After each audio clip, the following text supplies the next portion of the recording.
Bienvenidos a tu consulta médica, el espacio de divulgación científica de referencia absoluta donde realizamos una revisión profunda, exhaustiva, minuciosa y pormenorizada de episodios anteriores con el firme propósito de descubrir y poner a su entera disposición las herramientas científicas más potentes, rigurosas y prácticas destinadas a optimizar la salud mental, la salud física y el rendimiento humano en todas sus dimensiones posibles. Sin embargo, es fundamental recalcar que parte integral de mi deseo personal y de mi esfuerzo profesional constante es brindar información gratuita de la más alta calidad al consumidor sobre ciencia y herramientas relacionadas con la investigación al público en general, eliminando cualquier tipo de barrera de acceso al conocimiento especializado. Hoy hablaremos detalladamente sobre cómo las hormonas impactan de manera determinante y poderosa en la alimentación y el hambre, así como en la saciedad, que es esa sensación biológica compleja de no querer comer más o de haber comido lo suficiente para el mantenimiento de la vida y de las funciones celulares. Es imperativo entender desde el principio que las hormonas no actúan de forma aislada en este contexto metabólico. Hoy describiré algunas hormonas que tienen efectos muy poderosos sobre si quieres comer más o menos, o dejar de comer por completo. Sin embargo, no lo hacen por sí solas, sino en una cooperación íntima, constante y bidireccional con el sistema nervioso. Lo primero que debes saber sobre el sistema nervioso es el control neuronal absoluto sobre la alimentación y el hambre.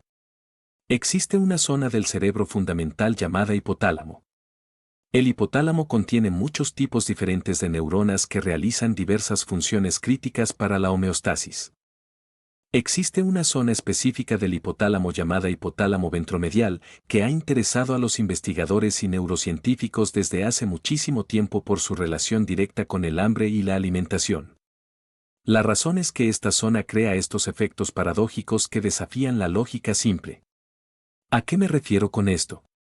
Me refiero a que descubrieron que, a veces, lesionar o alterar quirúrgicamente las neuronas del hipotálamo ventromedial provoca hiperfagia extrema en animales o personas, haciendo que deseen comer como locos sin control alguno, mientras que otras lesiones en esa misma área en otros individuos o animales los hacen anoréxicos, les impiden comer en absoluto y les generan una aversión total a la comida. Esto significa que el hipotálamo ventromedial es definitivamente una interesante y crítica estación de control para el hambre, la alimentación y la saciedad, pero realmente no te dice de forma lineal que está sucediendo a un nivel puramente molecular. A un nivel más profundo, de hecho, es un poco confuso o paradójico para los investigadores. Resulta que hay múltiples poblaciones de neuronas ahí dentro. Algunas promueven activamente la alimentación y otras promueven la no alimentación o la abstinencia total de comer. Ahora bien, el otro componente neuronal de todo esto que necesitas conocer tiene que ver directamente con tu boca. Hay un área de tu corteza cerebral, un poco más arriba en tu cerebro, llamada corteza insular, que procesa muchos tipos diferentes de información, principalmente información sobre lo que sucede dentro de la llamada interocepción. La corteza insular tiene neuronas especializadas que reciben información de tu boca y de los receptores táctiles situados en ella. La corteza insular ejerce un poderoso control sobre si estás disfrutando o no de lo que estás comiendo, ya sea que quieras evitar lo que comes o no, ya sea que hayas tenido suficiente o que quieras seguir comiendo más. Y eso tiene que ver, créelo o no, con el tacto o la sensación física de comer. Pero el punto clave ahora mismo es saber que tienes estas dos áreas cerebrales, el hipotálamo ventromedial, involucrado en el hambre y la falta de hambre, y la corteza insular, que recibe información de la boca y se encarga de la masticación, la consistencia de los alimentos y todo tipo de cosas interesantes que son puramente táctiles. Creo que la mayoría de la gente piensa solo en los receptores gustativos de la lengua, pero a menudo no pensamos en el tacto o la esencia táctil de la comida como un regulador del hambre. Ahora volvamos al hipotálamo ventromedial. A veces hace que los animales o las personas quieran comer más, a veces menos. ¿Qué está pasando ahí realmente? Hay un experimento clásico en el que los investigadores tomaron dos ratas y las conectaron en parabiosis. Esto significa que realizaron una pequeña cirugía y conectaron su suministro de sangre para que estuvieran físicamente conectadas para siempre y pudieran intercambiar factores sanguíneos, aunque sus cerebros y bocas estaban separados. Básicamente, hacían todo por separado, excepto que estaban conectadas, así que tenían que caminar juntas e ir a los mismos lugares para hacerlo. Este experimento de parabiosis reveló algo muy importante: cuando lesionaron el hipotálamo ventromedial en una de las ratas conectadas a la otra, esa rata engordó muchísimo de forma desproporcionada. La otra rata, sin embargo, adelgazó muchísimo y perdió peso rápidamente. Entonces, ¿qué nos dice esto científicamente? Nos dice que hay algo en la sangre que se intercambia entre los dos animales, porque era su suministro de sangre lo que estaba vinculado. Esto nos indica que hay señales hormonales o endocrinas potentes que intervienen en el deseo de comer, el hambre y el apetito. A continuación, hablaremos sobre cuáles son exactamente esas señales endocrinas y señalaré algunos puntos de entrada que puedes usar tú mismo, incluso si no estás parabiosado a nada ni a nadie. Esto te permite cronometrar la frecuencia de tus comidas y predecir cuándo tendrás hambre o no. Hablemos de los factores endocrinos que regulan el hambre y la saciedad. Uno de los avances más emocionantes que han surgido en la ciencia de alimentar el apetito en los últimos 20 años es el descubrimiento de otra área del cerebro que no es el hipotálamo ventromedial. Se trata de un área del cerebro llamada núcleo arcuato o núcleo arcuatus. El núcleo arcuato contiene conjuntos de neuronas fascinantes que liberan moléculas y sustancias químicas increíbles en la sangre que actúan como aceleradores de la alimentación o como frenos de la saciedad. En primer lugar, hay un conjunto de neuronas en este núcleo arcuato llamado el sistema propio melanocortina. Las neuronas POMP producen algo llamado alfa-MSH o hormona estimulante de melanocitos. La hormona estimulante de melanocitos MSH reduce el apetito y es una molécula poderosa. Muy bien, mejor dejémoslo grabado: la MSH reduce el apetito. Ahora bien, hay otra población de neuronas en el núcleo arcuato, llamadas neuronas AGRP. Las neuronas AGRP estimulan activamente la alimentación. La actividad en estas neuronas AGRP aumenta considerablemente cuando los animales o las personas no han comido durante un tiempo, mientras que la actividad de MSH, su liberación, aumenta cuando hemos comido y estamos satisfechos. A continuación, hablemos de un péptido hormonal que activa el hambre. Este es realmente interesante porque se relaciona con el momento en que tienes hambre, además de con el hecho de que tienes hambre. Se llama grelina. La grelina se libera en el tracto gastrointestinal y su función principal es aumentar el deseo de comer mediante diversos mecanismos. Parte de esto consiste en estimular algunas áreas del cerebro, las neuronas que te hacen querer buscar comida. Además, crea señales de anticipación a la comida en el sistema nervioso, lo que te permite empezar a pensar en las cosas que te gusta comer en ese momento específico del día. Esto es fascinante.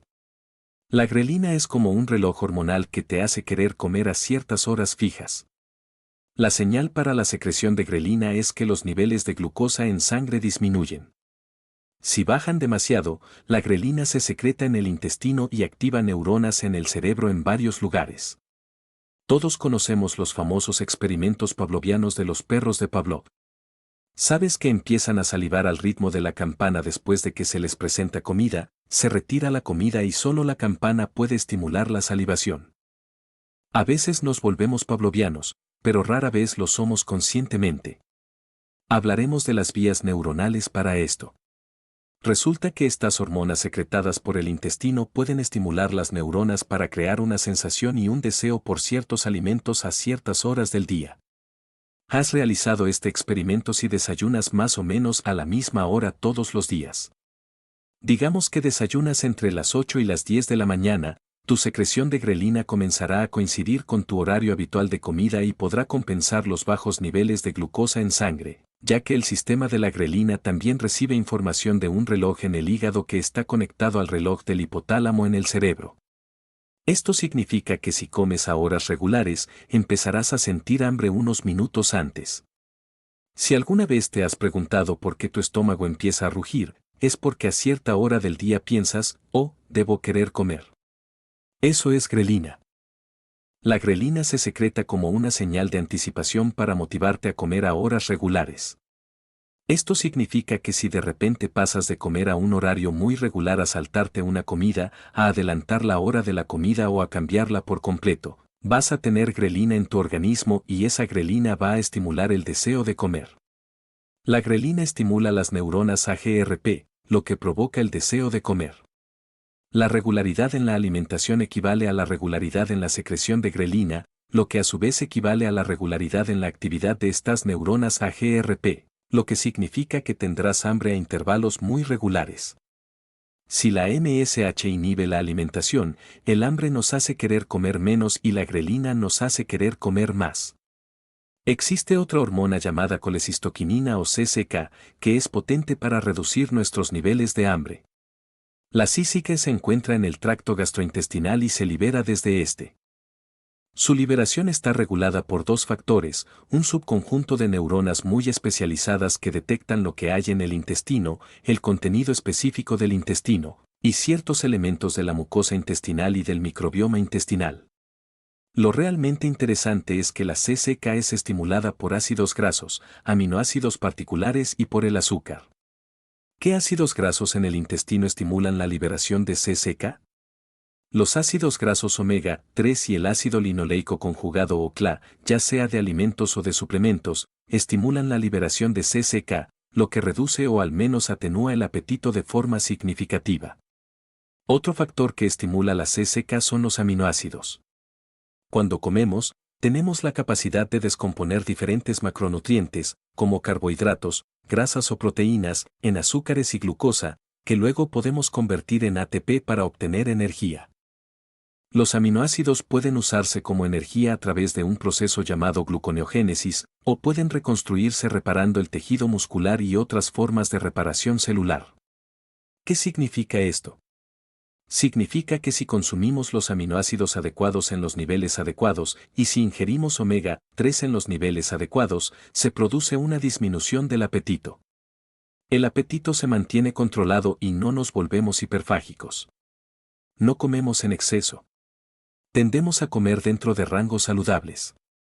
Esto es muy importante porque la mayoría de las personas no entienden que cuando comemos, básicamente buscamos grasa y aminoácidos. Comemos hasta que activamos la señal de la CCK. El volumen de comida en nuestro intestino también informa al cerebro cuando hemos ingerido suficiente.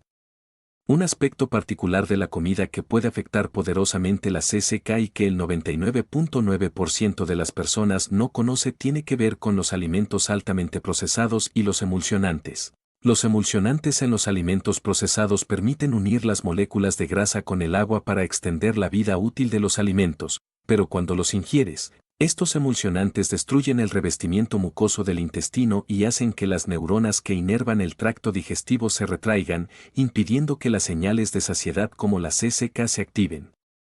Como consecuencia, quieres comer muchos más alimentos altamente procesados porque nunca te sientes saciado. Además, tienes neuronas en el intestino que detectan el azúcar y envían una señal subconsciente al cerebro a través del nervio vago, desencadenando la liberación de dopamina y provocando un mayor antojo de ese alimento. Estos alimentos altamente procesados interrumpen las señales del sistema nervioso que indican que ya has obtenido suficientes nutrientes. Comer alimentos integrales tiene un valor enorme para evitar estos efectos nocivos. Hablemos de la insulina. La insulina es necesaria para transportar la glucosa a los tejidos corporales. Cuando comes, los alimentos se descomponen en azúcares y el nivel de azúcar en sangre debe mantenerse en un rango específico llamado euglucemia, que es de aproximadamente 70 a 100 miligramos por decilitro. Si los niveles de glucosa suben demasiado, pueden dañar las neuronas, causando neuropatías periféricas o retinopatías diabéticas. En la diabetes tipo 2, las personas son insensibles a la insulina. Controlar la glucosa mediante la dieta, el ejercicio y suplementos es vital para evitar el sobrepeso y la obesidad. Cuando tienes hambre, secretas glucagón para extraer energía del hígado y los músculos. El orden en que comes los macronutrientes influye en la insulina. Si comes primero la fibra, luego la proteína y finalmente los carbohidratos, el aumento de glucosa será más moderado y alcanzarás la saciedad antes. El movimiento, como caminar después de comer, también ayuda a regular el azúcar en sangre. El ejercicio de intensidad moderada o zona 2 estabiliza la glucosa y mejora la sensibilidad a la insulina. Existen medicamentos como la metformina que reducen la glucosa actuando sobre la vía AMPK en el hígado. También la dieta cetogénica reduce notablemente la glucosa, aunque debe manejarse con cuidado por su efecto en la hormona tiroidea. Finalmente, menciono el mate o yerba mate, que aumenta el péptido similar al glucagón 1, GLP-1, y ayuda a suprimir el apetito mientras proporciona alerta mental. El mate contiene electrolitos cruciales como el sodio, potasio y magnesio, necesarios para que las neuronas se comuniquen mediante potenciales de acción.